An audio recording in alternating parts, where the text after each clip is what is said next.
성령님, 좋은 아침입니다. 이 시간 성령님을 초청합니다. 오늘도 내 안에 오셔서 하나님을 기쁘시게 드릴 것을 소원하게 해주세요. 오늘 말씀을 통해 구체적으로 무엇을 해야 할지를 깨닫게 해주세요. 깨달은 것을 삶 속에서 실천할 수 있도록 도와주세요. 아멘. 오늘 함께 나누실 하나님 말씀은 로마서 11장 25절에서 36절까지 말씀입니다. 아버지의 살림을 가지고 떠나 허랑방탕하게 재산을 탕진했던 둘째 아들이 돌아오자 아버지는 아들을 품에 안으며 잔치를 엽니다. 아버지 곁에서 한결같이 살아왔던 큰아들 입장에서 보자면 아버지의 이러한 처사는 이해할 수 없는 그런 처사였습니다. 누가복음 15장 28절을 보시면 큰아들은 노하여 잔치에 들어가지 않았다라고 이야기를 하고 있고, 또 누가복음 15장 29절 30절을 보시면 아버지는 다음과 같이 말합니다. 내가 여러 해 아버지를 섬겨 명을 어금이 없거늘 내게는 염소 새끼라도 주어 나와 내 벗으로 즐기게 하신 일이 없더니 아버지의 살림을 창녀들과 함께 삼켜버린 이 아들이 돌아오매 이를 위하여 살찐 송아지를 잡으셨나이다. 큰아들의 견지에서 아버지의 처사는 불공평 그 자체였습니다. 아버지의 살림을 창녀들과 삼켜버린 아들을 복권시키고 잔치를 여는 아버지의 처사 앞에 수년을 수고하고 애를 쓴 큰아들은 아버지를 등지고 서게 됩니다. 이른 아침에 포도원 주인이 품꾼들을 데려왔습니다. 하루에 한 데나리온을 약속하여 품꾼을 데려온 주인은 이후에도 오전 9시 또 12시, 오후 3시에 나가 품꾼을 데려옵니다. 뿐만 아니라 하루가 저물어가는 오후 5시에도 일자리가 없는 품꾼들을 포도원으로 들여보냅니다. 그런 후 주인이 품삯을 주는데 단 1시간 일한 품꾼이나 이른 아침부터 종일 수고한 품꾼이나 동일하게 한 데나리온씩을 지급합니다. 오늘날의 경제 논리로 보아도 누구도 이해할 수 없는 처사입니다. 이른 아침부터 많은 땀과 수고를 한 품꾼들의 견지에서 주인의 처사는 불공평 그 자체였습니다. 1시간만 일한 무능한 품꾼들에게 동등한 품삯을 준 주인의 처사 앞에 이른 아침부터 수고한 품꾼들은 그들은 주인을 등지고 서게 됩니다. 둘째 아들을 환대하는 아버지의 처사도 1시간 일한 품꾼에게 한 데나리온을 주는 포도원 주인의 처사도 우리는 이해할 수 없습니다. 이러한 처사로 아버지의 곁을 지켜온 큰 아들은 아버지와 멀어지는 것 같고 많은 땀을 흘린 품꾼들 또한 주인과 멀어지는 것처럼 보입니다. 아무런 조건도 없이 은혜를 입은 이들을 향한 아버지와 주인의 은총이 크면 클수록 큰아들과 먼저 온 품꾼들은 아버지와 주인을 향해 등을 집니다.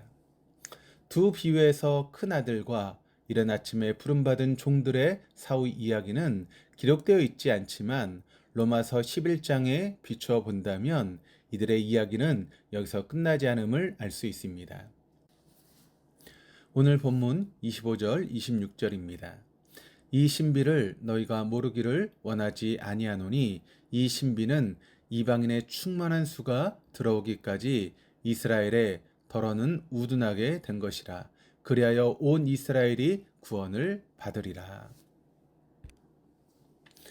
이방인들이 구원을 얻는 일은 이스라엘 백성들에게는 못마땅한 일이었고 이로 인해 이스라엘은 이해할 수 없는 하나님의 처사에 등을 지게 됩니다. 그러나 본문은 하나님께 불순종한 이스라엘의 모습이 끝이 아니다라고 합니다. 바울은 이 같은 현실에 이면에 담긴 온 이스라엘을 향한 하나님의 구원하심을 보며 말합니다.